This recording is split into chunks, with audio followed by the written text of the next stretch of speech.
What's going on, everybody? Today we're going to be working on this Tecumseh 6 horsepower power sport engine's carburetor. Now the Tecumseh engine is sitting right over on top of that toolbox right there, right next to the big black Predator. And I'm in the current process restoring it, but right now the only thing that's stopping it from running is the carburetor right here. So today we're going to be working on that. Right at the bottom we got the float bowl bolt, and that is a 1/2 inch. One thing I find odd though on this Tecumseh carburetors and the butterfly valve, they use torque screw. They also use it on the idle screw. I'll show you. And there you see there's a Torx idle screw. And another weird thing about the Tecumseh carburetor is the kind of primer bulb style choke. And then I believe that's an air bleed right there that takes a flathead.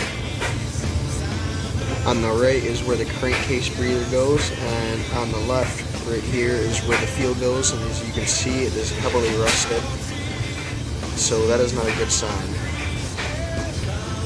So let's crack open this carburetor. Wow, take a look at that float bowl. That is just nasty. It's terrible. Yeah, I think this carburetor is just simply trashed. It looks like pieces of the plastic main jet is broke off. Somebody comment below whether that main jet is broke or I don't know actually. I know this thing's probably clogged for sure. The needle and seat looks pretty good. The float pin's made of plastic on this, which is pretty weird. Then you can see that the carburetor gasket, the float bowl gasket I meant, is just so ate up, it's cracked, it's damaged, it's junk. Alright guys, well I don't think this carburetor is worth messing with.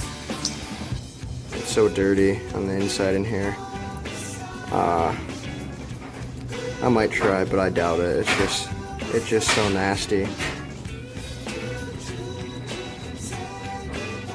Alright guys, if you like this video, please like, comment, subscribe. I know it's a short one, but I just need a new carburetor. There's pretty much nothing I can do with this one, so I'll catch you in the next one.